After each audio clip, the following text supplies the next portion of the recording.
হয়তো আমাদের সামর্থ্য কম, যার কারণ হচ্ছে এখন আমি এসিটা লাগাইতে পারি নাই। কিন্তু আমার ইচ্ছা আছে যখন হচ্ছে আমরা বাসাটা চেঞ্জ করব তখন একটা রুমে আসার জন্য আমি এসি লাগাবো। আমার যত কষ্টই হোক, আমার যত যেভাবে পসিবল হোক, আমি আসার জন্য একটা কিস্তিতে হলেও একটা এসি লাগানোর আমি ট্রাই করব, যাতে করে আসার জন্য কষ্টটা কমে যায়।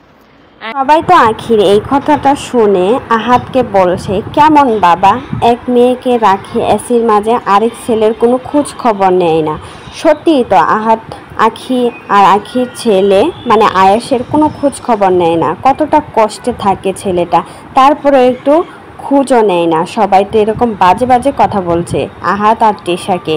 সবাই বলছে তিশার মেয়েকে কত যত্ন করে রাখে আর ওদেরকে দেখে না। আজকে নিয়ে আম্মু একটু ছাদে গেছে, আমাদের আবার বাসায় বললাম না যে অনেক গরম, যার কারণে হচ্ছে আম্মু ওকে নিয়ে একটু ছাদে বসেছে। কারণ ছাদে তো অনেক ঠান্ডা, ছাদের মতন যদি ঠান্ডা থাকতো আমাদের রুম তাহলে তার কোনো কথাই ছিল না। হয়তো আমাদের সামর্থ্য কম, যার কারণ হচ্ছে এখন আমি এসিটা লাগাইতে পারি নাই। কিন্তু আমার ইচ্ছা আছে যখন হচ্ছে আমরা বাসাটা চেঞ্জ করব তখন একটা রুমে আসার জন্য আমি এসি লাগাবো। আমার যত কষ্টই হোক, আমার যত যেভাবে পসিবল হোক, আমি আসার জন্য একটা কিস্তিতে হলেও একটা এসি লাগানোর আমি ট্রাই করব, যাতে করে আসার জন্য কষ্টটা কমে যায়।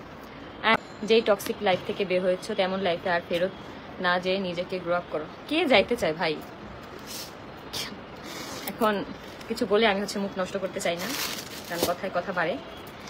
আপু এবার আপনার ভিডিও দেখলাম, এখন বলতেছি আপনি নাকি আয়াসের সত্যিকারের নিয়ে এসছেন সম্পত্তির লোভে। আয়াস কুটুস কোথায়? ওকে দেখাও। ওকে কিভাবে দেখাবো? আজকে খুব গরম, যার কারণে ওকে জামা কাপড় পরাইতেছি না, বুঝছো? আজকে যে একটু ব্লগের ফুটেজ নিবো সেটাও নেই, কারণ এত গরমে এমনি তো আয়াস জামা কাপড় পরতে যায় না ঠিক মতন, তার মধ্যে এত গরমের মধ্যে যদি পরাই, ওর বাড়ি তো মাথায় উঠে ফেলাইবই। এই জায়গায় আনলে মনে হয় আমার চুল কয়েকটা থাকবো, অলরেডি আমার আমার চুল অর্ধেক শেষ। MST শাবনুর আক্তার আপু, মূর্খদের সাথে কথা বলে কখনোই জিততে পারবে না, তাদের শুধু আছে বকবকানি। ঠিক আছে, সত্যি আহাদের মন বলতে কিছু নেই। যদি থাকতো তাহলে 6 মাসের শিশু বাচ্চাটাকে এত বেশি কষ্ট দিত না, অবশ্যই খোঁজ খবর নিত।